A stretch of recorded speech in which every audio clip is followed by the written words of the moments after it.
Hello, everyone. Welcome to episode 8 of the You'll Have That podcast, season 2. I'm joined by my lovely co-hosts, Twiz and Jaboon. Jaboon. Hello. And we got a nice list of topics today. I'm excited. There's a lot to talk about. A lot has happened. And let's kick it right off with Intel's new GPU in the market here, the Intel Arc B580. And I'm actually going to have a little graphic here on the side that you guys can see about the architecture and all that. But before I get into the specifics of that, so have you guys heard about the B580 at all? Oh, dude, I've heard Yeah, about the whole new graphics card stuff from Intel. Been yeah. really excited about it. It comes in at a really good price point. $250 for what it's delivering. It's comparable to what a 3060. Yeah, they're saying that So, it's touching a 4060. It's on in some select titles. It's well, I touching. thought that they were comparing it to a 3060, not a 4060. No, they are. I'm just saying people's people's individual testing has found that it does touch the 4060's performance in some specific titles.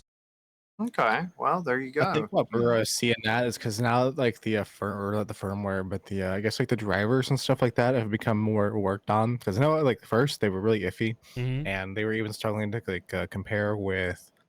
I think it was the 3060. I remember seeing before LTT had their drama tests from it, which I don't know if those are too reliable now. Um, It was very interesting. I didn't think Intel would do GPUs. Pretty nice to see if they're actually getting into the market. Yeah, the way I see it is this is a very nice progression from their whatever their A version was, and the A770 is still their top dog, or 780, whatever it was. I think it's A770, but this is a nice next iteration in my opinion.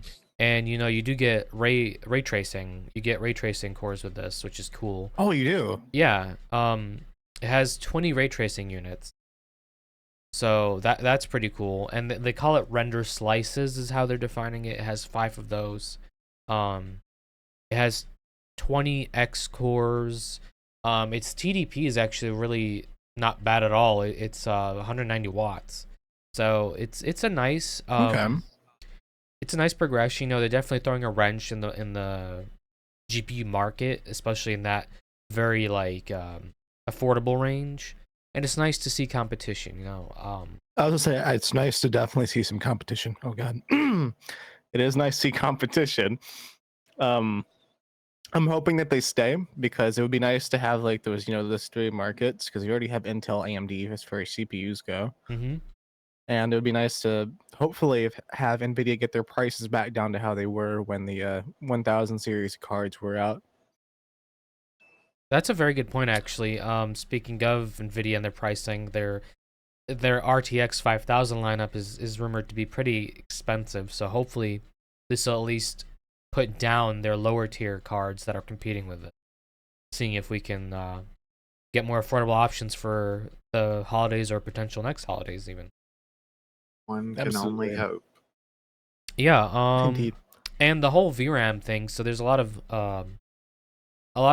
gamers are very upset about the VRAM because the 5000 series 5060 still only has like 8 gigs of VRAM, while the Arc B580 here is pushing 12 gigs of GDDR6 VRAM. So it's nice to also see that Intel is pushing the VRAM even at this affordable price point as well. That's a thing that people were kind of complaining about.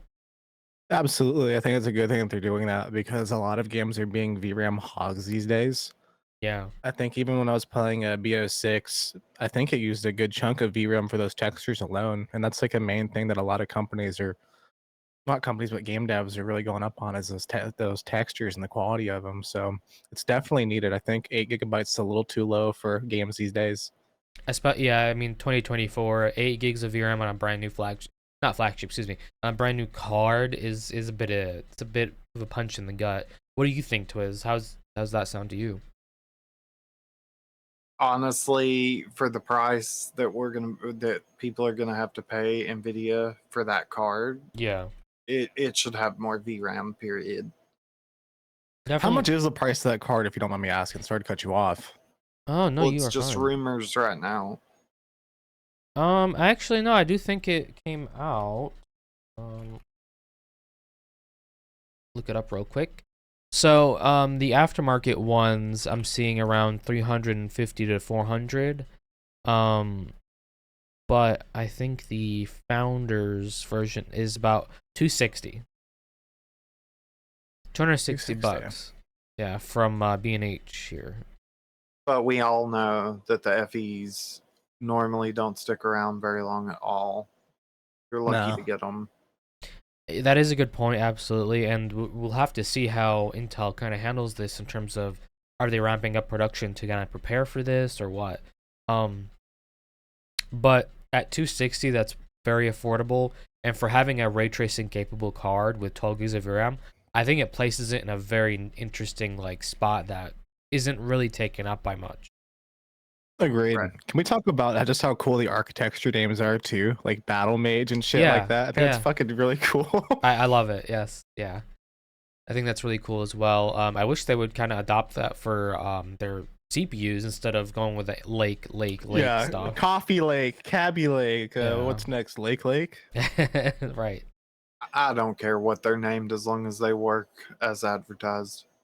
I know a lot That's of fair. people had good kind of experiences with the A series, the A770 and the A whatever 560 or whatever 580.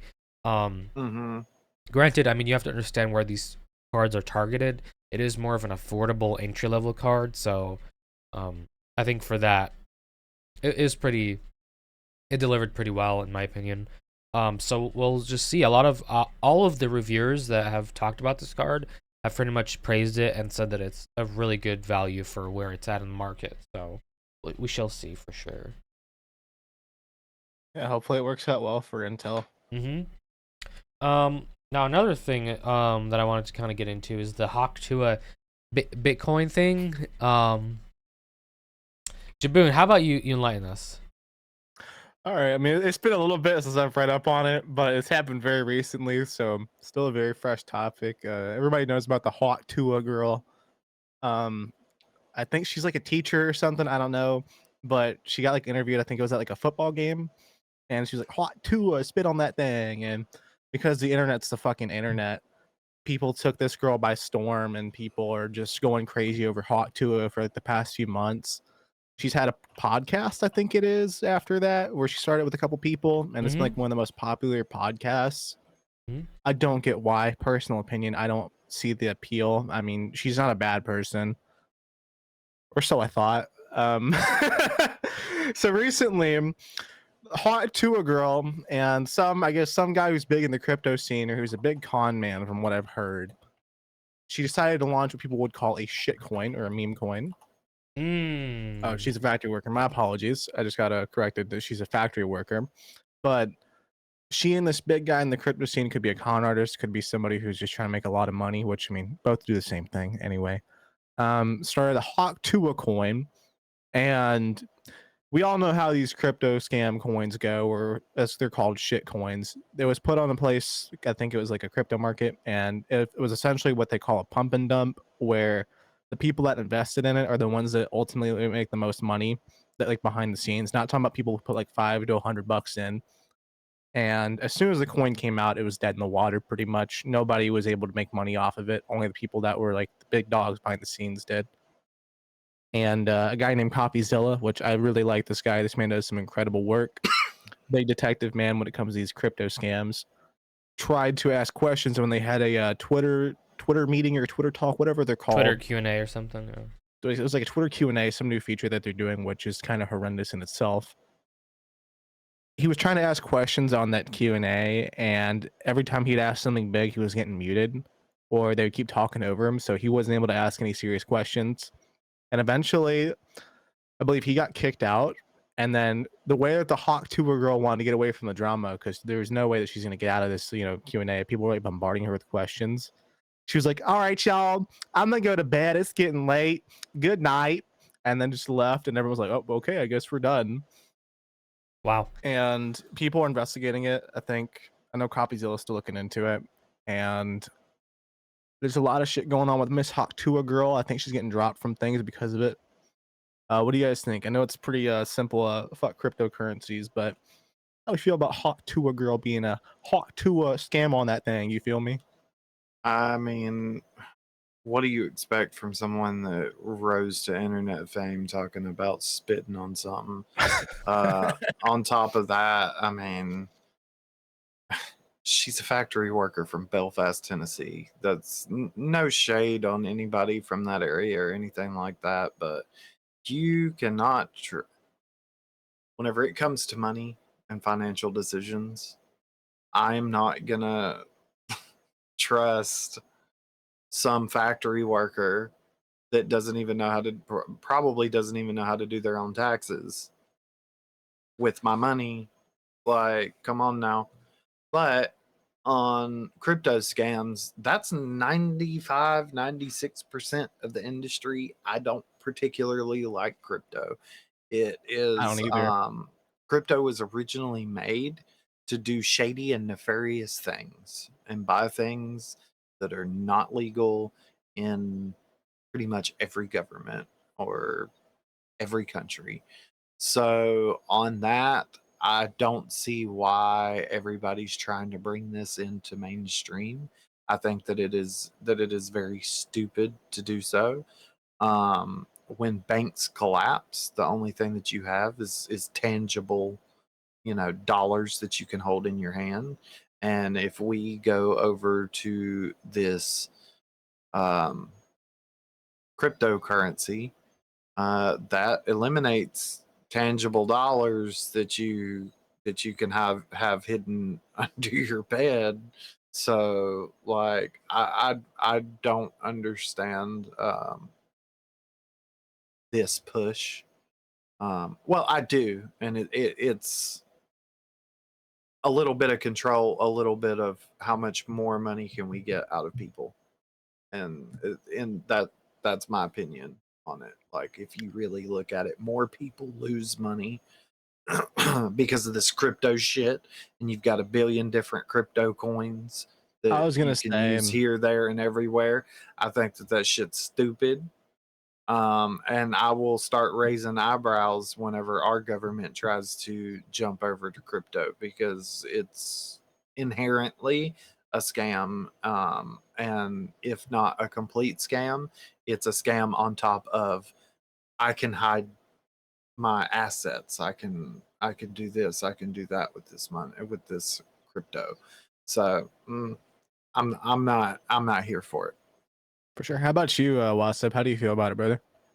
I have a couple different things in terms of how I feel about it. So one, I don't know if necessarily the Hawk Tuah chick herself planned this whole deal. I mean, she orchestrated it. You did mention that some known crypto scammer kind of partnered with her, right? So I think that's the Yeah. ultimate mastermind of this, and he simply took a popular uprising um, lady here that just kind of got her 5 minutes of fame, sort of thing, and put the crypto stamp on it and try to see how much money you can make off of her. Now, in terms of crypto itself, crypto is inherently, in my opinion, a Ponzi scheme because the money doesn't get generated out of nothing. You have to have people buy into it, and the people that buy into it make money off of those who buy into it later. That's just how a Ponzi scheme works. So, the reason that I think me and Twiz, or at least Twiz definitely, says that he likes the physical money more is because it's backed by, or supposedly backed by actual reserves in terms of, I think, gold or something, whatever it is. The almighty dollar, baby. Yeah. What you mean? Whereas, crypto, like I said, it's very volatile and it's backed by whoever is willing to pay more for it. For So sure. in that sense, when you say crypto scheme and scam and all that, I mean, absolutely, it's a little bit of almost like insider trading. Excuse me. These people, they bought into this millions of coins at a time, and then when they opened it to the public or started advertising, all the people that bought into it, all these people were offloading their coins at a much bigger profit so they could buy them. So I don't agree with that. I think this is a scummy move. Now, I don't know if all excuse me, all the backlash that the Hawk Tuah girl is getting out of this is justified. In the sense, I don't think she really knew all that went into this. I think she got a flat out offer for using the brand name, and that was it. And maybe she got offered some coins, and she's just making her little slice of bread. But we'll see. Haley Welsh is her name. Well, okay. I would tend to agree with that, but from Jaboon iterated that her podcast, whenever she was asked hard questions, Well, it wasn't even just on a podcast. It was like it was like taken away from her podcast. She was on like a Twitter. I'm trying to find the guy's name because I had it here with me. Talk to a Coin Partners. And in regards to what Twiz was saying, just to quickly kind of rebuttal that, if you put yourself in her shoes, if you went with this deal and made a few $1 million, and you got bombarded, if my name is on anything, even if I am making a few $1 million off of it, I'm gonna want to know the ins and outs.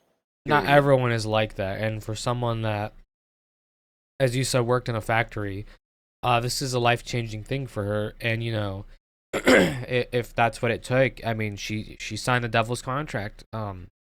If she doesn't want to deal with a backlash, and that's the way she chooses to deal with it, it's not the path I would say is right, but that is a path, and she's chosen it. As I have heard many judges tell many people in court, ignorance of the law is no excuse. So, fact of the matter is, these agreements and contracts that she signs are law binding. And if she doesn't understand the verbiage and the words that go into these contracts, then she needs to do her due diligence and hire someone that does. So I completely believe anybody that puts their face on something that is an inherent scam, scheme, whatever you want to call it, they also have, they hold the responsibility. Just like we are holding NZXT to a certain standard because they put their face out there, and they can sit there with Jay's 2 cents in his interview and say that they didn't know this or we'll get to that. We'll get to that. Let's wait for that. Yeah. Wait, let me real quick. I'm just saying, she is just as responsible and liable as the person that put all of this into motion. That's fair. I mean, the way I see it, and I think on paper, something like cryptocurrency, I feel like it's not a terrible idea per se. Having a digital currency, I think, can be a good thing. But the problem with cryptocurrency and all these fucking coins and whatever, why are people just allowed to keep making their own fucking coins? That's what I want to add. Why is there so many individuals and influencers? The reason why this shit keeps happening is because this stuff is an unregulated market. Well, my problem you hit the nail on the head. You hit the nail on the head. Let me just answer his question real quick. It is an unregulated market, and cryptocurrency, anyone can make it. It's a hashed currency. So that's how you mine Bitcoin at home. You just run the hash algorithm and you earn it. So that's the way. That's why anyone can make it. I could, I'm sure there's like some regulatory stuff where you have to get the name copyrighted, this and that. Obviously that. But yeah, it's unregulated, and I agree with you in the sense that it could be a good thing, but it will be a good thing if it is backed by some monetary something. We already have credit cards and banks, so you already have digital currency. And that was about to be my point exactly. We already have a digital currency that is backed. We've got debit cards, credit cards, and everything else. We do not need no damn bullshit that you can't touch, period. All right. No. The grand exchange rate is more reliable than cryptocurrency. That is insane, because at the end of the day, like, not fear mongering or anything like that, but shit in this world happens. And some of that shit includes internet going down, power going down. What you gonna do then whenever you can't swipe your little card? Like, hello. So hold on, before you get into that, crypto is actually native to your hard drive, whereas mined, it's not on a cloud. So if the internet were to go down or anything, your crypto wallet is on your hard drive. It's secure.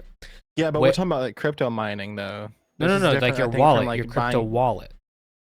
What happens if you lose your hard drive or shit goes kaput? I was about to say, so that's when you run into an issue is if your hard drive fails or something where all your crypto's stored, then you're kind of SOL. To my knowledge. to my knowledge. Personally, this all sounds like bullshit to me. We already have a digital currency. We can make online purchases. We have debit and credit cards, all right, that are financially backed, that are typically financially secure, Mm-hmm. and also has protections in place for the consumers, all right? We have used the same stuff for many years. And although it is not absolutely perfect, it's a far sight better than this crap. All right. And that's that. That's my opinion of it. I will go to my grave with that opinion. To be I honest. Totally think, fair, man. yeah, and I think the prospect of capital venture here in terms of making money on crypto is what brings people in. They think it's more like a stock, which I mean it's similar-esque, but not really. So a stock is backed behind a company and they're earning. Like I said, crypto is 100% a Ponzi scheme. Every Bare time I bones, hear I think someone crypto. talk about crypto, it is in the form of a get rich scheme, quick scheme. All right. Yep. This is not financial advice. And I do not like get rich quick schemes. There is nothing in life that makes you rich super fast. I'm sorry, you Actually, have to there put is. in the work. Being born into a rich family. Besides that, That or saying You- hot Tua, I guess. you have to put in the work. All right. And there is that small off chance that there's a spark because you're in front of a camera and you say some shit. All right. Just like purely random, Um, right? Honestly, this chick screaming hawk to at a fucking football game is way less than that one black lady that was on camera talking about Lord Jesus, there was a fire. Personally, that woman should have gotten deals, not this girl. Well, I'll honestly. say, in addition, she did make the Talk to a podcast, and she did capitalize, in my opinion, about this. I I mean, know it's a terribly disliked podcast, but I it was mean, still good. I the mean, most good popular for in the her. world. I just think it Good was for it her. was smart of her to take this and run with it and capitalize how quickly she did, because she had so much traction that she could have done that. Now we'll see how it goes. And then turned it into a scam. Exactly. We'll see how it goes after the Bitcoin or crypto. I think it's just a great example of how people need to stop like putting so much faith into some random person they see online. Yeah. As soon as like popularity or traction grows, because all she said was hawk Tua, and everyone's like, "Oh, she needs to be president," or "Oh, we need to keep her safe." And Listen, let's be honest. She got her popularity because of the ratchet thing that came out of her mouth. Point blank, end of story. We can sit here and beat around the bush all day. The girl said hawk Tua and spit on that thing. no, she Everybody said knows. hawk Tua and spit on her fucking fans. Well, but everybody knows what she was talking about. That's the end of the statement. She got famous by being literally ratchet. Now, was this game a professional NFL or was this at a high school football game or something? I don't I think know. we can tell by her popularity which one it was from. Let's be real here. But I don't think, in my opinion, we should glorify things like that. I don't think so But either. this is the world we live in.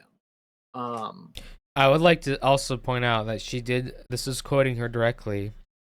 She was a crack baby. Why do you think she's so funny? Well, There you go. in first person she said that, man. There you go. So we're out here letting crack babies get famous for doing what they do, which is ratchet shit. A good point. And like I said, maybe the stars aligned perfectly. Mercury went into retrograde, whatever. And Went at into that the time, microwave. and at that specific moment, it's she just struck it. And this is definitely a very, very, very, very rare occurrence. I mean, this is very like not even 0.1%, right? But these people are being taken advantage of as well by these major crypto guys. And I think that not only was she, kind of being greedy in the sense that she took this offer, but I think some of it has to play into she was kind of lulled into this, and she just saw I can money. definitely see it. She just saw money and was like, you know what, give me, I need it. Well, I just I think because like with her having to talk to a podcast with like a handful of people, I think the Mhm. two that she started with were already controversial figures on their own. With that, she comes now. You have like people that are managing her and like that online kind of presence. So I guarantee you, maybe it wasn't just purely her, which I don't think it would be. Um, it's very easy for somebody to get that kind of popularity, or not easy, but it's very easy for somebody with that kind of popularity to have somebody come in and It's take easy for advantage of people it. to lose themselves in that popularity, but I Yeah. still stand 10 toes down and will say that is not an excuse. Absolutely not. I'm not saying it You is. I'm just saying that I think that's what could have. That's probably what happened. Is what I'm saying. absolutely, but you have all right. So whenever you blow up like that and you get a platform, you have an innate responsibility to know what you're doing, know the good that you're causing as well as the harm that you're causing. And if you cause harm, then whether you knew it or not, it's not an excuse. You're still You should responsible. have Yeah. done Yeah, you absolutely. should have done your research.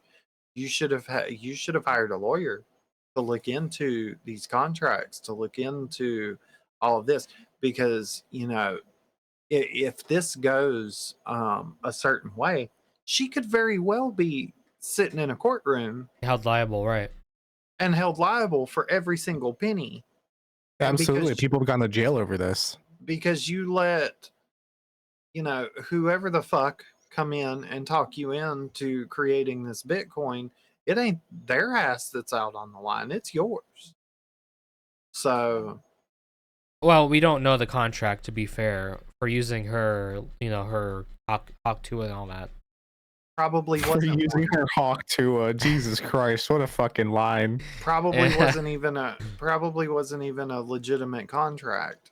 Who knows? If Who a knows? Yeah. contract at all, it was probably a late night talk. Hey, we should do this, it'll make a lot of money. She heard and seen dollar signs and was all like, yeah, let's do it. I think that's I think so too. I think that's kind of what happened. But I think the best way to write it off is people don't spend money on no cryptocurrency. Use it on charity or something good for yourself. And don't ever give no money to somebody who's just up in the air, so popular. There's better things to do with your time. If you like somebody's personality, that's all right. I understand, but this ain't something to be just throwing money towards. I mean, and do your don't trust research. crypto. Do your research. Invest in something that you think is secure and has a future instead of just a flash fry in the pan. Put your money in savings. Let it build up. I would also like to point out that I dislike very much greedy grifters. Yeah, The GGs. absolutely. Let's talking about greedy though, right? Let's get into Mhm. someone who's equally as greedy. Yeah. What is it? What's that? Well, as many may know, we talked about a very greedy company in our last episode who used to be actually very well respected. And I used to honestly kind of endorse. I used to buy their products a lot when I was working in the computer industry. Mm-hmm. But now we know that they only care about the dollar sign and not about their consumer base. NZXT. We covered in the last episode how they had that great little rental service where, they're commitment free and that you wouldn't have to worry about paying, or worry about having to pay super big money for a PC. You can go win a Fortnite tournament with I can't take it seriously. Win a Fortnite tournament, then go buy your own PC and send that one back. They actually responded, and we told you guys in the last episode that we would look at their response and then come back with an updated take. Guys, can we all agree that response was absolute horse shit? It was Well, yeah, pathetic.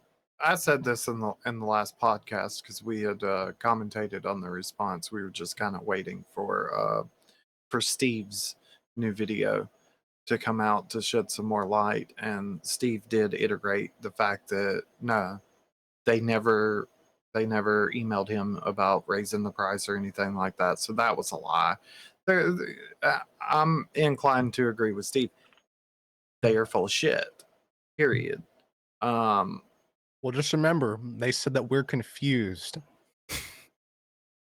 Well, I don't think I'm confused. Yeah, I I think the saw it very whole clearly. absolutely, and I think the whole "you're wrong, I'm right," head in the sand kind of take they're doing is hurting them exponentially more than just coming out and saying, "Hey, we messed up. This partner we didn't vet properly, or whatever happened," and just taking the L and moving forward. We've seen that with a lot of companies like Asus, for example, that admitted that they did, their support sucks, they're revising it, etc. And Newegg as well. Newegg, that is why I continue to kind of support Asus. I know a lot of people refuse to support them, but hey, they came out, they owned up to their mistakes, and they are trying to fix it. Period. and I just don't understand how these rich CEOs don't see that this is hurting their company more than just simply admitting, hey, we failed, we XYZ did something wrong in the pipeline, and we're trying to rectify this. Instead, they're doing the whole, as we said, you're confused, we didn't do this, or no, that your email went to my spam, this and that. It's like, why? What are you getting from this? I mean, It's like when they called out Linus and they said, "Oh, you should have reached out to us first," or "We sent out emails, yada yada yada." yeah. We're seeing very greedy people just kind of throw their integrity and doubling down. It's not very cool. Absolutely. In a day and age, honestly, in my opinion, integrity goes so much longer than this BS trying to think that you're all high and mighty. We talked about this a million times on this podcast, but companies these days, integrity is a rarity. It's an exponentially rare rarity at this point. 100%. I think I can count on one hand how many companies I truly think have integrity these days that we interact with. And Mhm. it's just sad. Yeah, it's hard, right? It's just sad to see NZXT how they were, and all the sponsors they had, and then they've fallen from grace and turned to this greedy, money hungry, almost I want to talk about that too. Their shell. sponsors, the people that they sponsored. And that response that Gamers Nexus did, I think there was a handful of people who actually were sponsored by NZXT to talk about that rent a PC system. Hmm. One of them I watched the video on. We all saw it in his video where he was like, "We were kind of blindsided by NZXT," and I quote, that was his words. Yeah, "We were blindsided by NZXT. We didn't know." Bullshit, you didn't know. If you're taking these sponsors, they give you paperwork, you have contracts, you can see every single word that you put in there, and you said what you're supposed to say. Are we deferring back to what I just said with the Hawk Tuah girl? I Pretty believe we much. are. Like there's Like, contracts.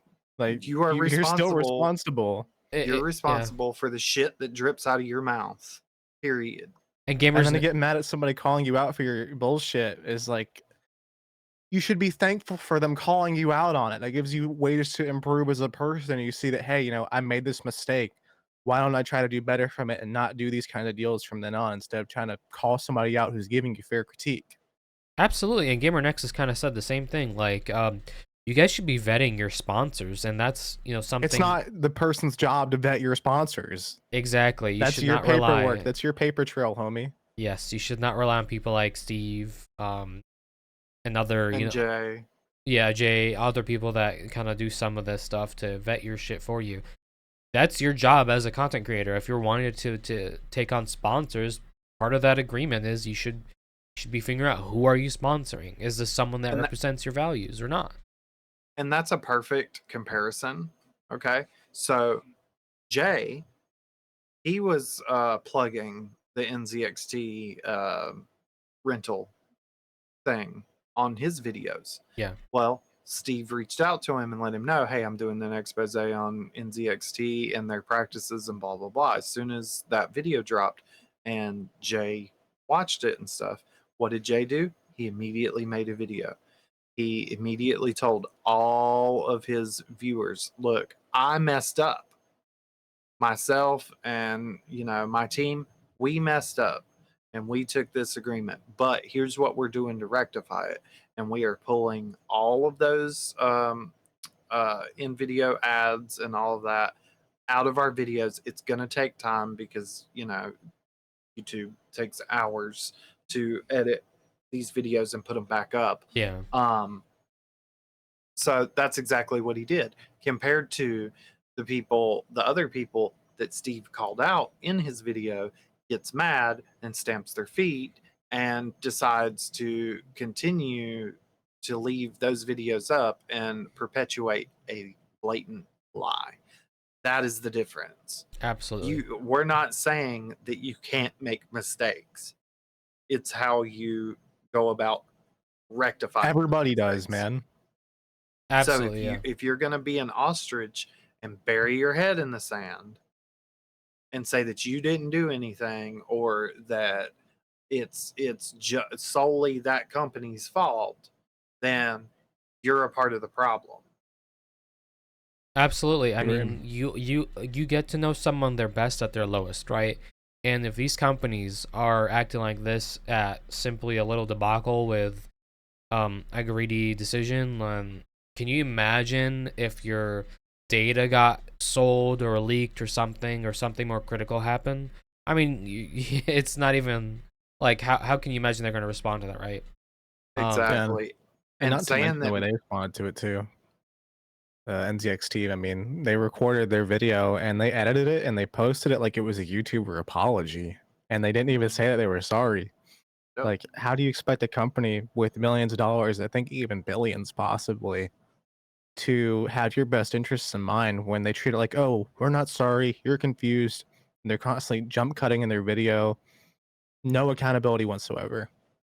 Yep. It's bad, man. and about this confused statement, um the fact that you're trying to say that pretty much every single one of your customers, millions of people, okay, are confused. So if millions of people have an issue with you, it's you. It's not millions of people. Exactly. Let's get that clear. Just because you're a CEO doesn't mean that you're any smarter than the next person. All right. So coming out and saying that your entire customer base was confused is a real shitty stance to take. You're Let's be belittling the honest people here. putting money in your pockets. Correct. And that doesn't work very well, particularly for the industry that you're in, because There's a lot of competition. You need to stand out from the people that you are competing with and give your consumer base the appropriate treatment and care that they need. not only that, your consumer base is pretty freaking smart. All right. Like, we all have PCs, we all build PCs, we, do a little bit of programming, we run servers, stuff like that. That requires a higher level of intelligence than your average person, particularly in the PC world. So, whenever you sit there and tell people that they are just confused, that they didn't read something correctly, whenever it's blatant right there on their screen, you're an asshole and you're being a greedy prick. And I'd like to also add on to that I've been kind of perusing the Reddit, PC gaming Reddit and stuff like that, and it seems to be a lot of activity right now in terms of buying iBuy Power PCs and stuff like that from like Walmart. So it seems like the market here has shifted from NZXT pre-builts to iBuy Power pre-built. And it's a shame too. I mean, I don't want to diss I Buy Power, but from the videos I've seen from Steve and from Jay's 2 cents, I Buy Power isn't the best. So you are losing your customer base to somebody who is pretty much lower in quality because you can't sit there and be competent and Well, now I don't give. know. They might be better now. They might be Jay better. has produced a lot of videos as of late, and he even did a walkthrough of their warehouses and stuff. And they seem to be on top of stuff. Um, the quality is fairly good. I don't see a problem with iBuyPower as Well, of they right they now. used to be questionable. I think they're working And on that's probably Absolutely. my changing that bad. I might be image. thinking of Absolutely. older information. Absolutely. Now, I bought an iBuyPower PC way back in the day. This was probably 10, 12 years ago. That was not good. It wasn't good at all. That thing lasted less than a year. So, but to Um, give you an example of how pricey their pre-builts are, so I'm on their website right now, and the Intel Ultimate Panda gaming PC is $2,949. now, who is this? This is iBuyPower. iBuyPower? Now, I will say it is giving you top of the line, kind of like, so you're getting the Intel Core Ultra 9 285K, which right now you can only get in pre-built. The RTX 4080 Super, 32 gigs of DDR5 RAM. So I mean, you are getting pretty good specs, but still $3,000 is a lot. They haven't. Yeah, but in their defense, you're paying for one, the assembly, labor.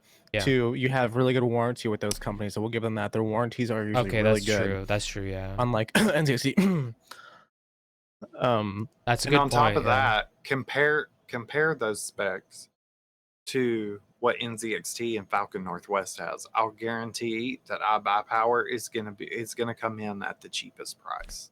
Well, let's And see they're not real changing quick. it up on you out of the blue. Let's remember that part too. That's very true. Let's see. So for a comparable, oh yeah, no, you're definitely correct. It's actually more Yeah. expensive. Yep. Mm-hmm. So for NZXT, it's the Player 3 Prime, excuse me. Comes with a i9 14900 KF, so last gen, and a RTX 40 Super, and it's $3,400. Yep. Just remember, guys, NZXT would never sell you like out of date parts, top of the line of the industry. That was another Yeah. quote that they sneakily removed. That's another thing. They sneakily removed quotes. We talked about that last episode, if y'all don't remember. Yep. I think with this whole situation, though, I think to kind of go back onto what we were talking about, like the hot to a girl Mm-hmm. and content creators, it's all about integrity, man. Integrity is something that is so undervalued these days and not appreciated enough. And these companies are companies. If I could stop sounding like a discount Irishman, people just don't care about their integrity anymore. It's something They do that, not. like it's something that you need to care about if you want to survive in any industry these days. All it takes is a matter of you saying, "Hey, I fucked up. Let me fix this." Or no, don't let me fix this. I'm going to fix this. And instead of people taking the 5 or 10 minutes and the little hit for a while and then growing as an industry or as a person, they would rather sit there and try to shift the blame like these content creators did, or that content creator. I think it was just one, but it's It's a not that finger hard. pointing game, yeah. And let's not just look over the fact that okay, PCs are an integral part of life, but they are not needed. All right. Most I'm not going to say everything, but most of what can be done on a PC can be done on this device that's in your hand right here. All right. So whenever you are charging the price of like 4 months worth of groceries for two people for one item, you better have some integrity that comes with that. Um, Plain and simple. Stop screwing over your customers, and that's that. And we'll end it there, I suppose, unless you guys have some more to add. No, you pretty much hit the nail on the head for me. I mean, same here. It's just, it's a shame again to see what I thought was an industry titan, not even titan, but someone who was well respected in that kind of department for computers just take such a steep decline because they can't say, "Hey, I fucked up. My bad." Absolutely. Another one bites the dust, and speaking of another one bites the dust, Suicide Squad to kill Justice League is dead. Long live the king. Dude, I heard about this. What happened with it? I think they just released like their final thing, right? Yeah, their last season's coming out, if not already out, and sales were abysmal. They were practically giving away the game, and it still didn't sell. And let that be a lesson when you deliver hot garbage. Don't expect people to buy it. So Well, not just basically, that. Wasn't it like a mishmash of like a game, pretty much? it was all over the place. It was just really rushed, extremely rushed. What was it No trying to passion. be? I have no clue. That's the thing. But I don't know. here's a comparison. Here's a comparison, and I think it can be a direct comparison because you have a superhero slash villain game, okay, which is Suicide Squad, Mhm. and then you also have a superhero slash villain game, which is Marvel Rivals. Free to play, by the way, and look at how well it's doing compared to the steaming pile of shit that Suicide Squad was. Right. This is a direct comparison to here's a good studio with some integrity. Here's a shit studio that wants to serve you up a plate of garbage and tell you should eat it.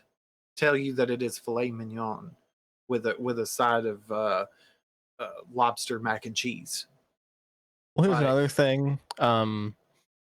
Studio does play a big part in it. I will say that for sure. But there's no way you can deny that there's definitely some involvement from the publisher that definitely kind of shifted this in the wrong direction, I would say, because a lot of people don't understand the publisher does have a very big hand in how a game can come out as well. We've seen it with oh, publishers like 2K. Yeah.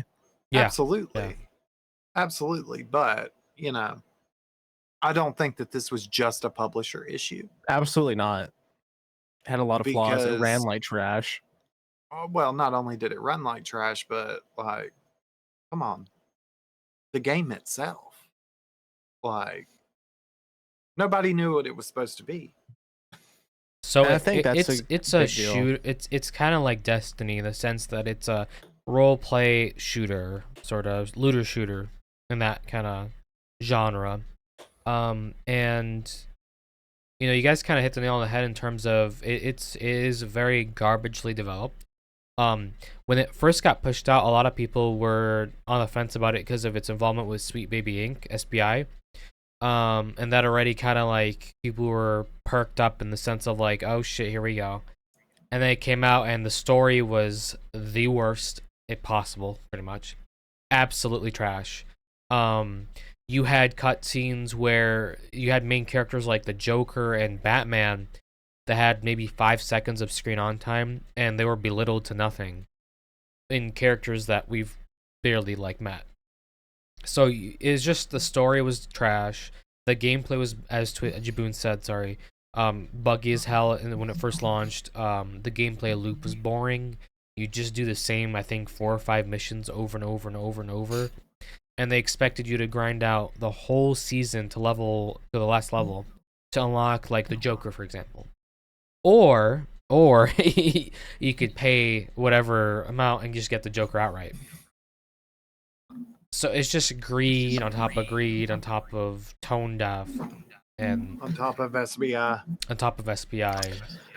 It's such a fucking shame, dude. I feel like the Suicide Squad IP, it has such great potential, but I feel like every time something big about it has come out, it's been total dog shit. Yeah. We saw the Suicide Squad movie wasn't really that good, and then this comes out. I feel like the promotional videos and stuff for this game were really cool. I feel like they had a lot of potential. Yeah. Or the game felt like it had a lot of potential, but then when it comes out, it's just terrible.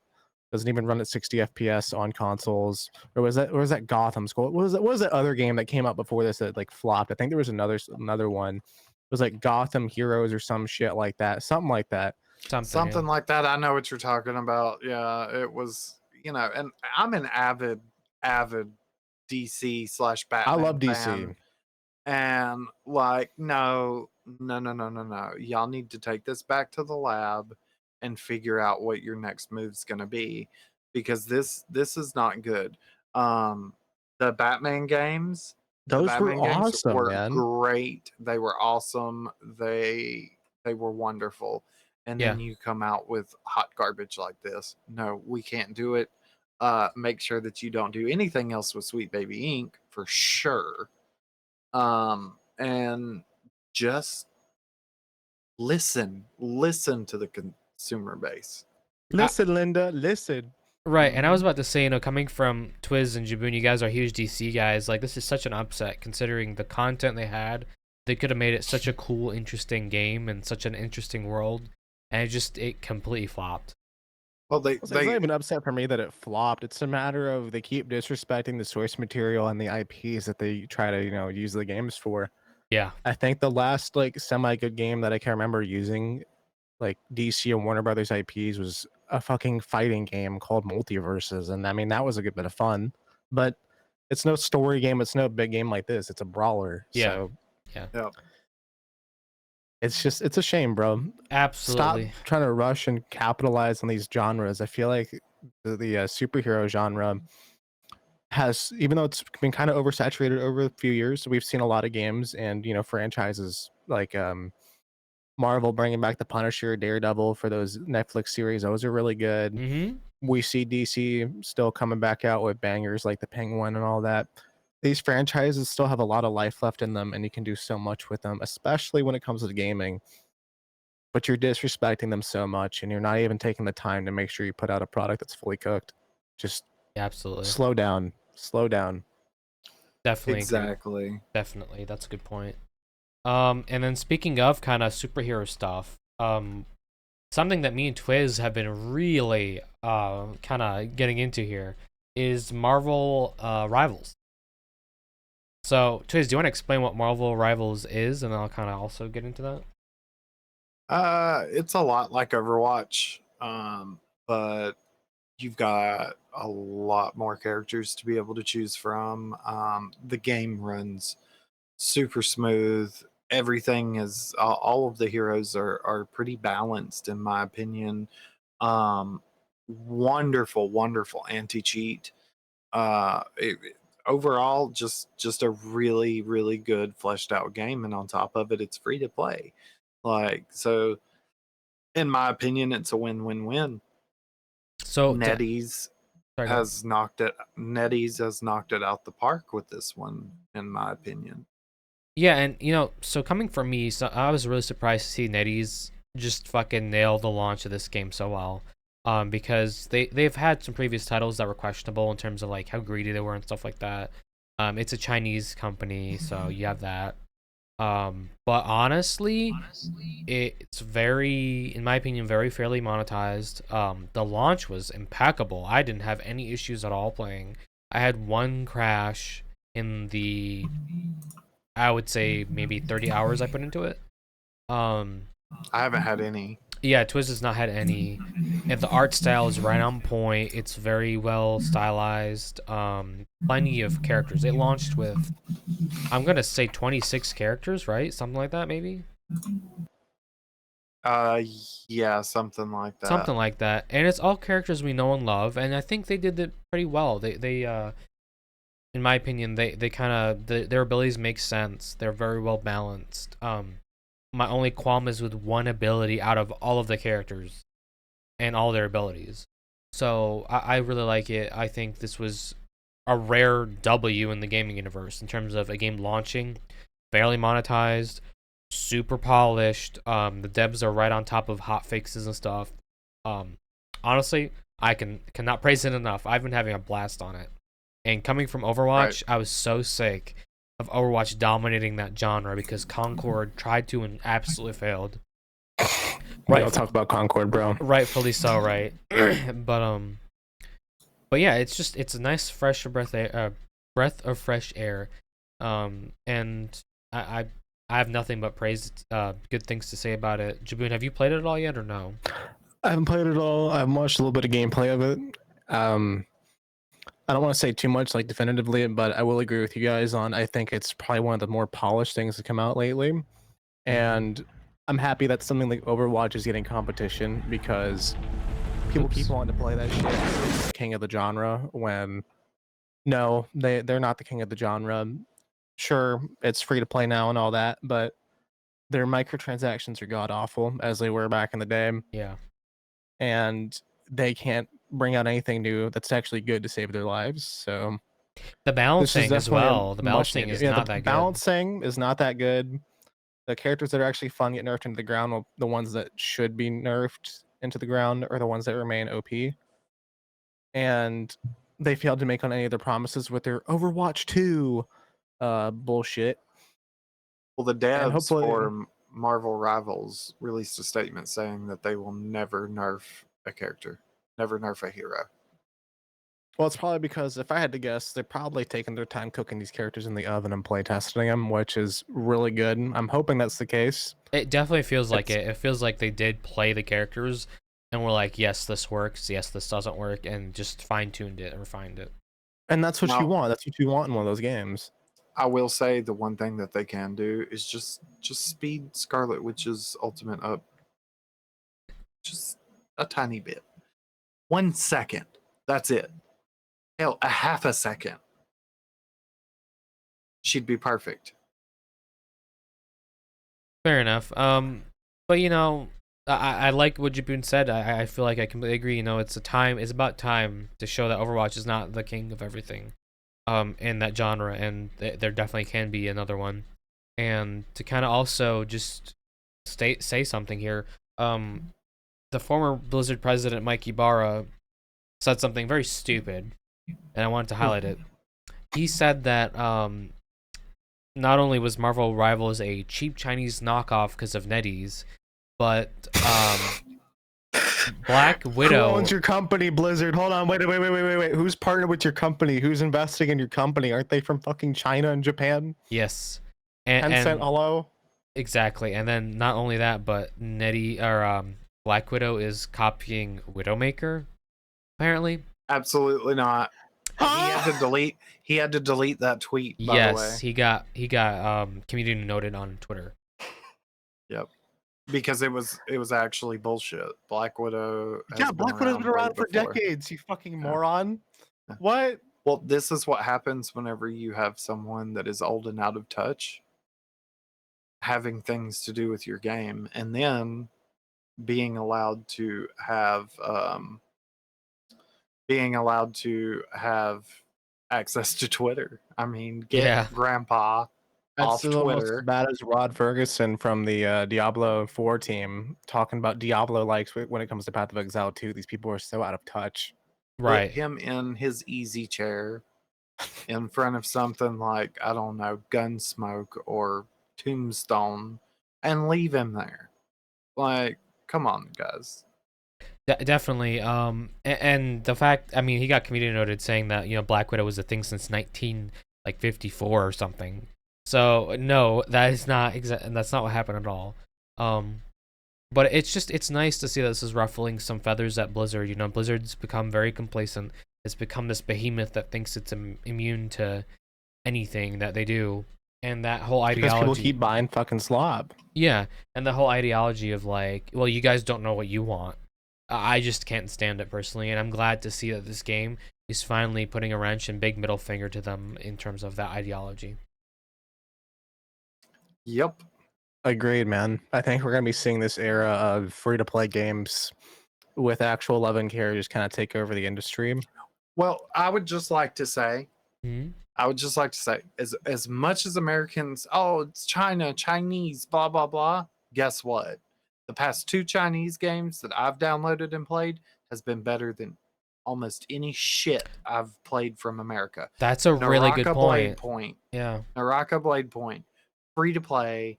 You can gain the characters that are locked. You can gain them by playing the game, and the only thing that is monetized are skins, for weapons and for your characters. All right. Yeah. Wonderful anti-cheat, and they even blast you if they ban you for cheating on Steam. All right. And Yeah. now Marvel Rivals, same kind of thing. All of the characters are free. It's free to play. The only thing that's been monetized is, you know, the outfits. Perfect fucking bread and butter. I'm here for it. And not to I'm here for it. mention, with their battle pass, I really love how they did their battle passes. If you buy the battle pass, you are not time gated in terms of how long you have to complete it. You can permanently complete it anytime after the season's over.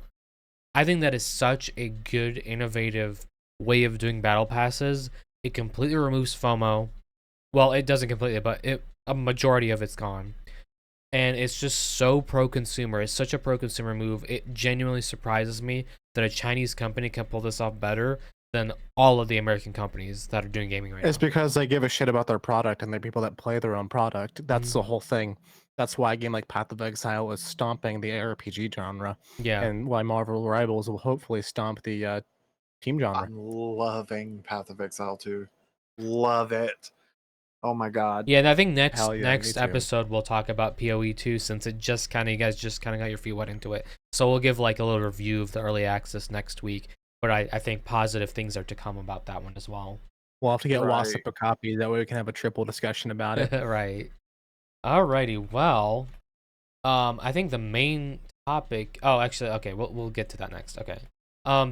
So recently, YouTube TV has had yet another price hike, 14% up to $82.99. And I actually have a theory as to why they're doing this. And that is because they're not making as much money as they thought that they were going to make off of it to begin with. Um, the only people that are getting YouTube TV, let's be honest, is old people that are used to having cable television. All right. And I'm kind of wondering, what are they going to pivot to once that customer base, phases out, for a lack Yeah. of a better term. You start it. So YouTube TV started out at about $40 a month. Actually, no, it was $35.99, so $36. Taxes, it probably closer to 40. And since then, it has went all the way up to $82.99. That is They're just the kings insanity. of price That increases this year, aren't they? that isn't egregious. It feels very much like they're taking a page right out of Netflix's book, and Netflix pretty soon is going to start seeing a lot of people canceling subscriptions and stuff, because this is an unsustainable model. Let's be honest here. You're making money hand over fist, and you continue to increase the price on a streaming service that, I can pretty much watch all of your top movies and shows within a month and have to wait 4 to 5 months before you get anything good that I'm wanting to watch. And you can ask Wasp here. I will watch damn near anything.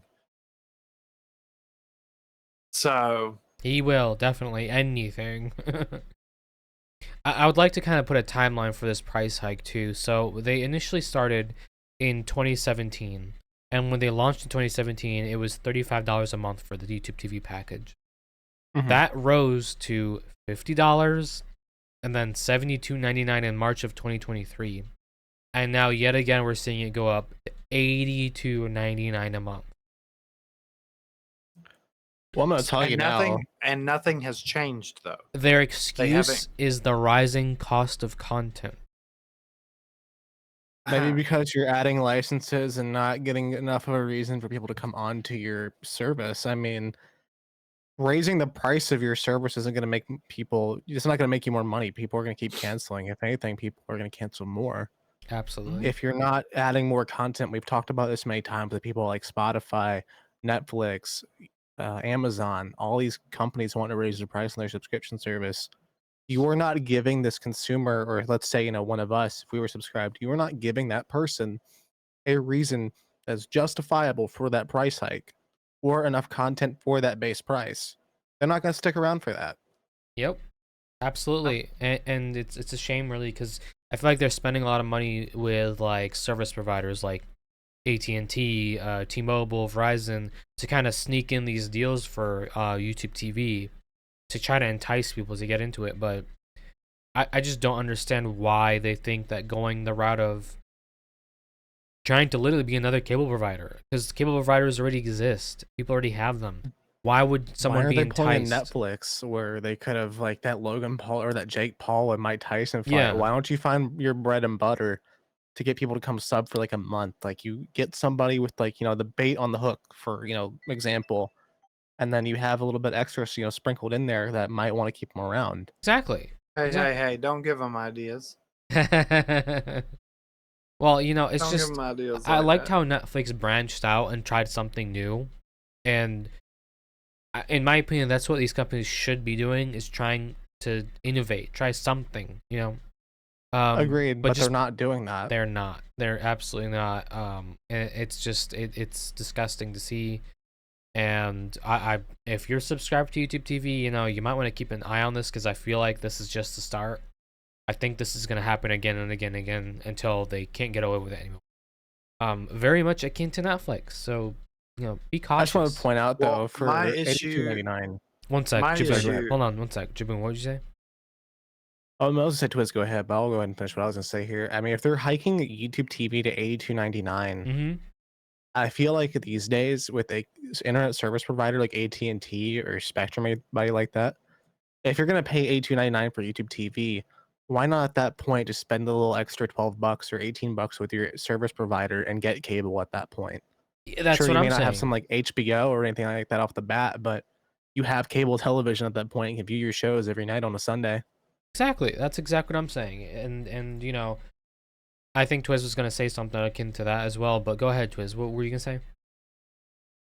I was just gonna say that I personally think that they should, if they're gonna up their price, they need to add more channels. They need to, do something content wise. This, oh, we're just gonna up the price, but you're still gonna have the same thing, is exactly what cable and satellite television did, and they They're they not got doing too fucked good. over for it. Yeah, They exactly. reap what they sowed.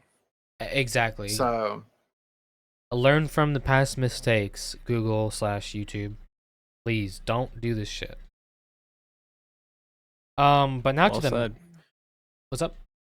Said well said. But Yeah. anyway, To the main topic of today's episode, the results of the Game Award.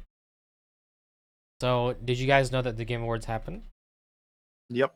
I knew that they happened. I purposely try not to watch them personally, but Well, let me tell you, you did not This is miss just much. gonna reinforce that. Yeah.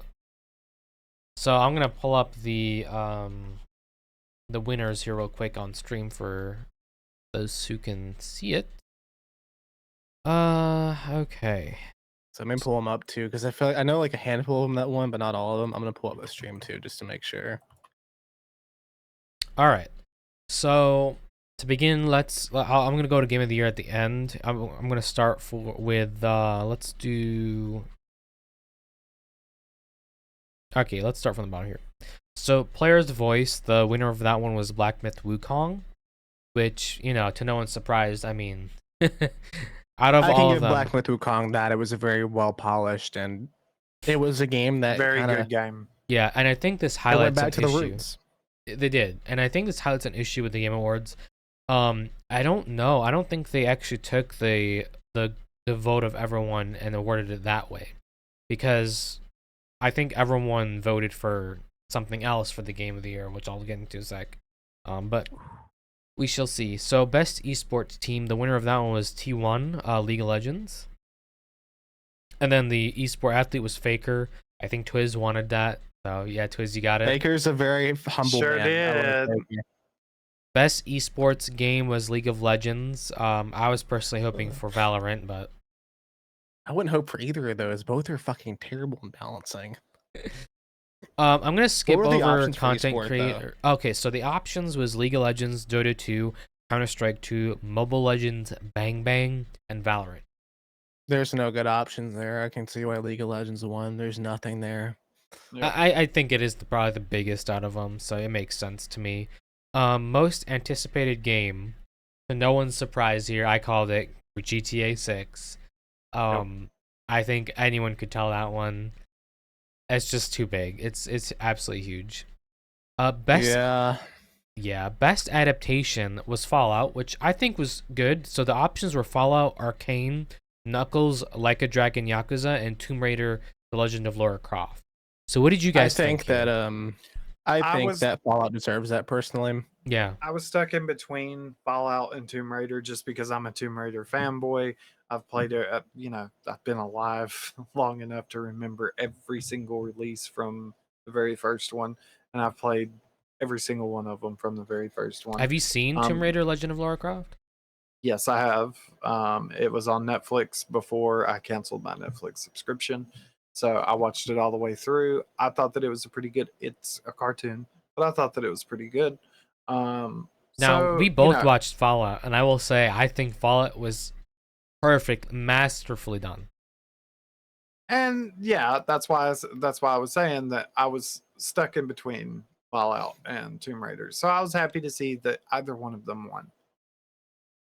And then the I best. liked Oh, sorry, Arcane. I liked Fallout. I heard Arcane was really good. Arcane's Arcane good. was really good.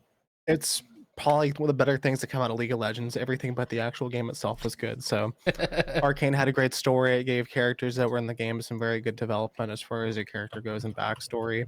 I couldn't vote for like a Dragon Yakuza. That's not an adaptation at all. Yeah, I It's heard very that was loosely terrible. Yeah. based off of the game. So I think Fallout deserves that one. I'll give it that one. They cared about their source material through and through. Fair enough.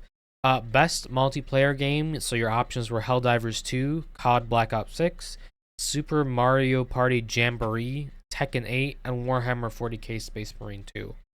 The winner of that one was Helldivers 2. I say that would probably be a hard choice between Space Marine 2 and Helldivers 2. I can get Helldivers 2 winning because when it came out, it was very big, and there was just a big emphasis on you having a damn good time with your friends. So Yeah. no, it's I understandable. am much different. I am much completely different. agree with Jaboon. I think I mean, I Tekken get 8 I should get have how you took feel that. about it, Twitch, for sure. See, with But Tekken I 8 think though, it has its own category, so I don't think it's fair for it to win. Hey, it's got its own category, sure, but hey, there's nothing more gratifying than beating the shit out of one of your friends in a fighting game.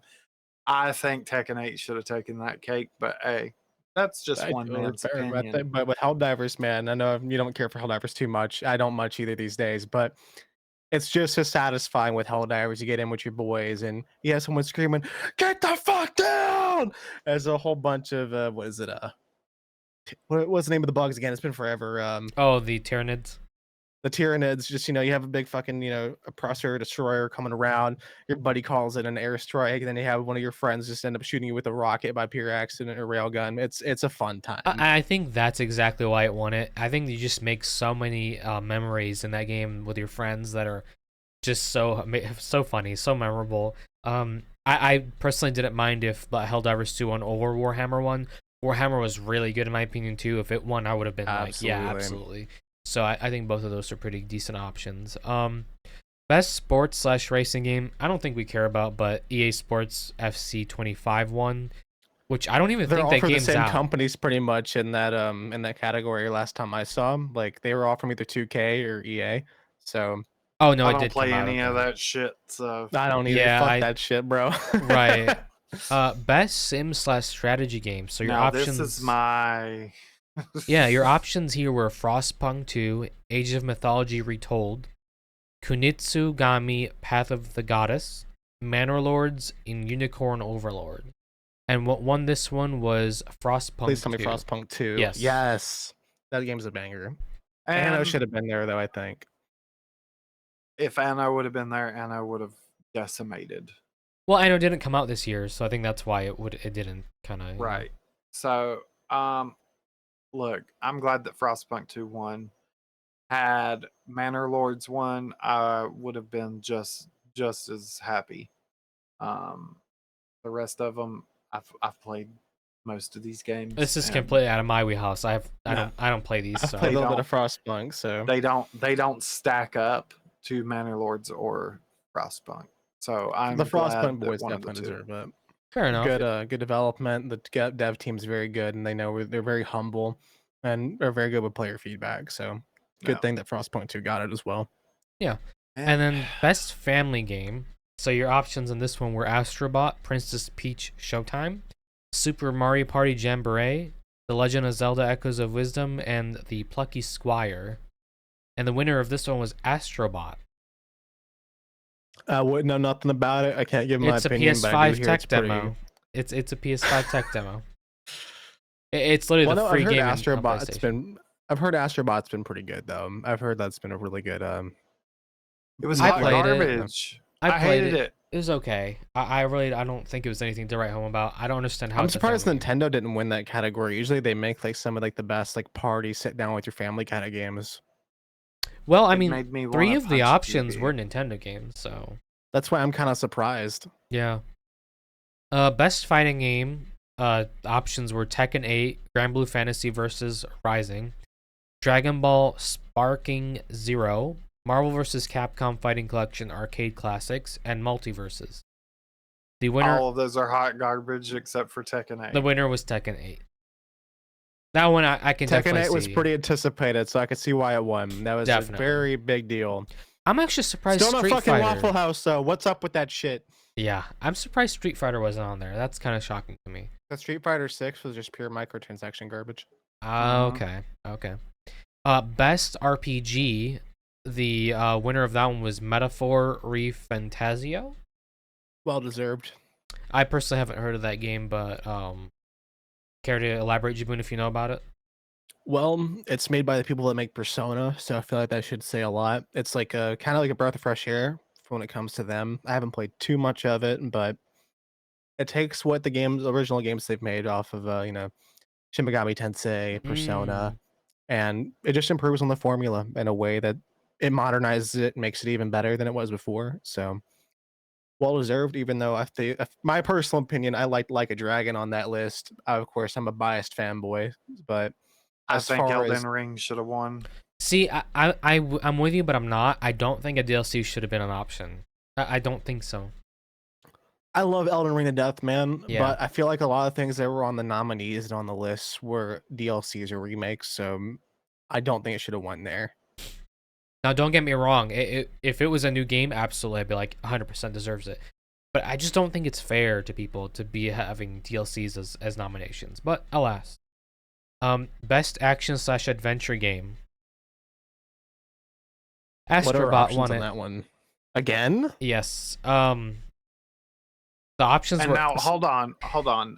I want to do this one. The options were Prince of Persia: the Lost Crown, Silent Hill 2, Star Wars Outlaws, The Legend of Zelda: Echoes of Wisdom. All right. How the fuck did Astrobot win? It's not even. I don't think it's an action adventure game. You could Over- call it an adventure game, but I think Prince of Persia should have won. Silent Hill 2, I mean, don't worry, Silent Hill 2 is a great game. Legend of Zelda. Like, Anything but Star Wars or Astrobot, I'd have been fine with. bro, how the fuck did Astrobot win? How did an With- unfinished with- game get on there by Ubisoft? That's what I want to know. Right. You had Prince of Persia up there. You had Silent Hill up there. You had Legend of Zelda: Echoes of Wisdom, and Astrobot won. Who the fuck makes these decisions? I don't know. That's kind of, I don't know who's voting for Astrobot and is it an action adventure game? It is not. I'm going to look up the category that game falls under right now. I know what it's going to fall under. Hold on. Type of game, Astrobot. It is a platformer. It's a 3D platformer. Yeah, man. it's a platformer. How is that action adventure game? This is why I have an end statement for the Game Awards, and I'll talk about it. Best action game. So the options were Black Myth Wukong, Call of Duty Black Ops 6, Helldivers 2, Stellar Blade, and Warhammer 40k Space Marine 2. The winner was Black Myth Wukong. I think that's pretty justified. Yeah, I expect that. It's just such an out of nowhere game, and it just hits slapped in all the ways that it should. Yep. Absolutely. This is something maybe you could help with, Jaboon, here. The best VR/AR game. Do you have the list pulled up by any chance? Here, could you link me it real quick? I want to read this one because this one's kind of my department because I'm a VR fiend. Yeah, I was about to say this is definitely you. All right, there you go. And I'll read this one out here for everybody in the chat. Mm-hmm. Let me scroll down just a little bit here. Let's see here. Games for Impact. I might be scrolling a little too far. Let me go back up here. It's kind of near the middle. In the middle, let's see narrative. I go a little too far. Let me scroll down some more here. Best VR AR game. We have Batman Arkham Shadow, Arizona Sunshine Remake, Asgard's Wrath 2, and Metal Hellsinger VR, and Metro Awakening. Unfortunately, I don't see what I consider the GOAT here would be Into the Radius for me, but then again, the original didn't come out this year. The winner ended up being Batman Arkham Shadow, which I believe was an exclusive, but it definitely deserves that. To kind of go back to what we're talking about with the superhero games, this was one of those that was very faithful. You had Mm. great performances by the voice actors, very engaging in the gameplay, and the story was very good. It stayed true to the formula and expanded on Harvey Dent and Bruce Wayne. Oh, okay. Very good game. If you're a Batman fan, you would like it. I do think that it deserves that VR spot. Well said. Well said. I'm not too much into VR AR right now, and I don't think Twiz is either. So yeah, you kind of hit the nail on the head there. Best mobile game. Now, I don't know. Why We're is not that? mobile gamers. I'm not a mobile gamer. The winner there was Balatro, but I heard a lot about Balatro. So or Balatro is a really good card game. If you like card games, it's very fun, very engaging, and it's not something that's like oh well, there's no microtransactions or anything in that, as far as I know. it does It's cost just a matter of $10 on Android. I know that for a fact. it does cost $10, but it's kind of like almost like a roguelike card game, and it has a lot of really cool features in it, and it's addicting from what I've heard. A lot of people that I've Same. Yeah. known that played it, Might have to they get can't put Twiz the on damn that. thing down. Fair enough. Best indie game was also Balatro. Well deserved. Best independent game was Balatro. 3 awards. Good lord, man. That's good Yeah. on the indie part. Another good example of indie games just outright being good, man. We saw it with Absolutely. Lethal Company. Yep. Best community support, Baldur's Gate 3. The options for this one were Baldur's Gate 3, Final Fantasy 14, Fortnite, Helldivers 2, and No Man's Sky. Very nice seeing No Man's Sky up there. And They Baldur's definitely Gate 3. deserve that too. I Yeah. think Baldur's Gate Baldur's 3. Gate 3 earned that for sure. I think so too. They've been patching the game since it came out, and they just came out with a patch not too long ago, if I'm not mistaken, before Game Awards. So Which game? Baldur's Gate 3. Gate. Yeah, they did. Yeah. Like they're still patching it to this day, and the mod Mhm. support's the same. At first, I thought it shouldn't have been on there, but after looking into it, Oh, there's a I do think it definitely deserves huge a modding spot. scene. Yeah. Still popular as hell to this day. Oh yeah. And honestly, all these options were pretty good. So I don't have any qualms with any of them. Me neither. I would have been happy with No Man's Sky or, again, Baldur's Gate 3. Yeah, absolutely. Best ongoing game, your options were Helldivers 2, Destiny 2, Diablo 4, Final Fantasy 14, and Fortnite. I think one of those don't belong there. Diablo 4 should I don't not think even... Diablo 4 or what was the other one that was before that? Destiny, Destiny 2. 2. Either of those should have But been there. Destiny 2 expansion was good. I liked it, but I don't think that it deserves ongoing game. It's kind of on its last leg lately, so Absolutely. The winner of that one was Helldivers 2. And justly so. Yeah, I think so. That one, Final Fantasy and Fortnite kind of all were pretty decent in my opinion. Fortnite is very innovative in terms of it's I still would have given it relevant. to Fortnite personally, in my opinion, because Fortnite just hit their new record of players lately with Yep. Fortnite OG coming back. Yep, you're right. They Yep. broke it actually. Yeah, They did. Absolutely. I would have given it to Fortnite personally. Games for Impact. The winner of this one was Neva. I did not hear about that personally, but No, I've never heard of that. me neither. Either. Innovation and accessibility. I'll list the options for this one. Prince of Persia: The Lost Crown, Call of Duty Black Ops 6. Gotta get your aim assist. It has such good aim assist. It's very innovative. They got that skill base getting into the list. Yeah. Diablo 4, Dragon Age: The Veilguard, and Star Wars Outlaws. 3 of those shouldn't be on there. I don't know what Star Wars Outlaws does to innovate in accessibility, but And Dragon Age Veilguard was a total shit show, in my opinion. yeah, the winner of that one was But- Prince of Persia. I think they deserve that. I like Prince of Persia. I thought it was a Agreed. good callback to what made the series good, and it's a shame that the studio got shut down by Ubisoft. Yeah, I mean, it's so sad because they won an award and the studio got shut down. It's like, wow. Right. It's just like they did it over. Was it I think because like they didn't like make sell expectations or whatever. Yeah, they didn't meet their expectations, but it wasn't like it was kind of a niche game, so I don't know. They set these unrealistic expectations. It's the same thing with the Dead Space remake. It's these things that have like they're really well received, but the Yeah. publishers just have these unrealistic expectations for something that is again a niche, even though it sells well for its market. they think it's gonna be like, oh, making the same numbers that like Call of Duty is gonna make. Like, no, stop doing that shit. Which, speaking of, I'll get to that later. So best performance, and I think this is like vocal performance, stuff like that. The winner was Melina Jurgens from Senua's Saga Hellblade 2. I can see that. Yeah, I think there was a lot of interesting, good like performances in that game. So yeah. Best audio design. Now, I'm actually shocked. Sorry. I've got this one. Okay, go ahead. Yeah. I've got this. Read this one out So- for us, brother. The nominees: Astrobot, Call of Duty Black Ops 6, Final Fantasy 7 Rebirth, Senua's Saga Hellblade 2, and Silent Hill 2. Now, before I announce this winner, can we please focus our attention on Call of Duty Black Ops 6 and the fact that they got even nominated for Best Audio whenever you have to pay $20 to get the actual audio? I think someone's memeing at this point. That's fucking comical, man. Something's Yeah. going on there. Yep. But alas, Call of Duty did not win it. Thank Astrobot God. sure as shit didn't win it. Thank God. It was Senua's Saga Hellblade 2.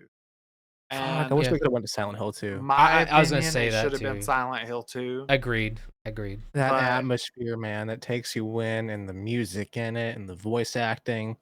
It Iconic. just no other.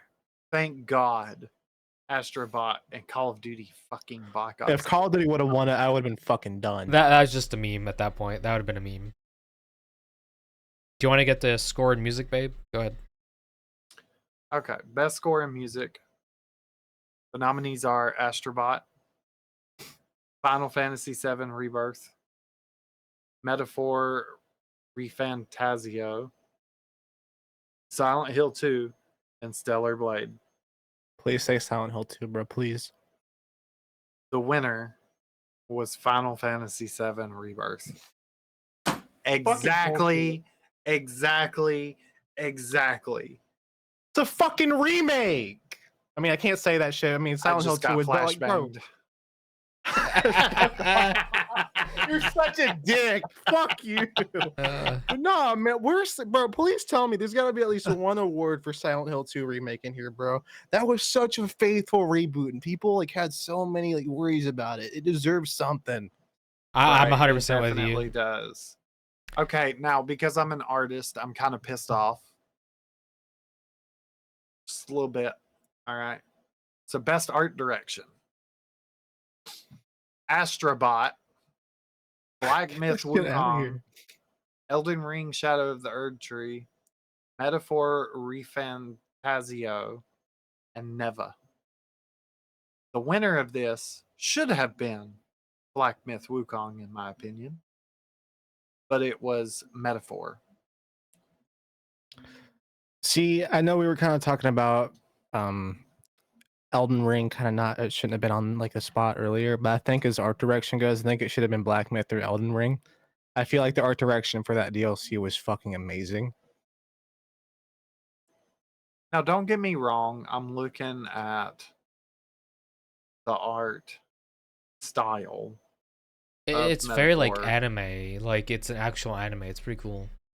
It's anime. It's cool, but whenever you compare that to Black Myth Wukong's like visuals and art, it really don't hold up.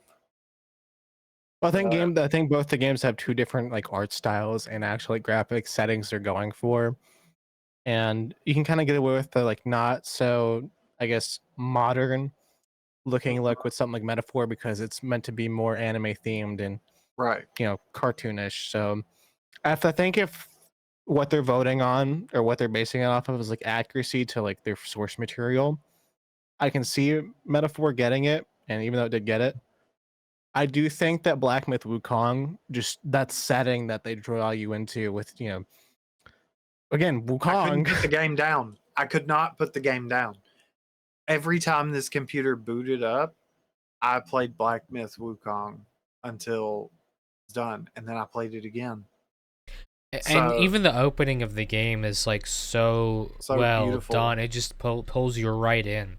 And a lot of people, in terms of the story, I think this doesn't get brought up much, but the story of Su Wukong, is a very, very interesting story, and to adapt it to a video game is, in my opinion, a little difficult because, he's arguably the most overpowered fantasy character in history. He literally ascends past Buddhahood, which is above reality. He has his own reality. And it's such a massive, like, whenever you think about these stories and this world, it is so massive, and to be able to fit it into a video game, that's a lot. That is a lot. Like, having the sense of scale of like Twisted, like having it be so massive and fitting it in a video game, it does take, I think, a very specific talent to do that, because it's so hard to do. And it's funny, I was watching a YouTube video about like God of War versus Su Wukong. It's just funny because it's like, it's not even a fight. Su Wukong's, one of his strands is stronger than God of War would ever even dream of being. That's how overpowered he is, right? And to kind of portray that in a game where you don't curb stomp everything, there is a challenge. And every challenge is a new challenge, but you feel yourself progress through the game. Like, you feel like you are ascending to, past Buddhahood and etc. Not only that, but the story is just, it's so true to the original story of the West. And it's rich. It's very, super very lore rich, and it's just, in my opinion, it was a masterpiece. And I love that art. I love the ancient Chinese kind of mythology art. So for me, I just loved They it. did what they needed to do with that game. Every little bit that they needed to get right, they did get right. And I know a lot of people tried to like, the games journalists were like, oh well, he isn't like this and that, or there's no female version. Like, they tried so hard. It's a monkey. Like, come on, man. There's so many people that'll try and say like this game has like a toxic community, or they'll try and say some stupid shit, and it's just like, this game is based off of ancient folklore. You're wanting to rewrite the folklore, leave it be, and that's what they did. They didn't listen to that shit. They didn't. I'm so stray from the happy. vision. I'm so happy they didn't listen to any of that shit. Me too. They just they knew what they wanted to make, and they stuck with it, and they made a Yes. beautiful game, beautiful setting, beautiful story. They followed their source material very well without making anybody feel offended. I mean, the only people that felt offended were people that don't give a shit about the folklore to begin with. Exactly. So, that I can absolutely respect to hell and back. Yep. So best narrative was Metaphor Re Fantasio again. And then best game direction is Astrobot, Balatro. Balatro.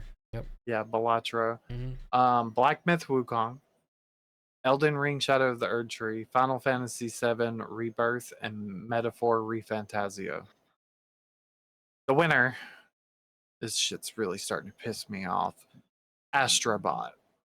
Wait, what did Astrobot just win? I wasn't listening. Best game direction.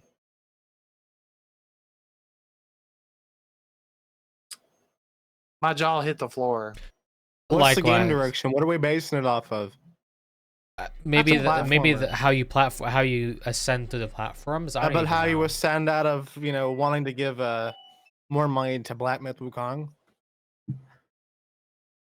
I'm somebody needs to ask like what's going on with these votings and all that shit. Exactly. The Game Awards. Absolutely. And I'm just gonna gloss over that one and what's the next one? Get to the punchline.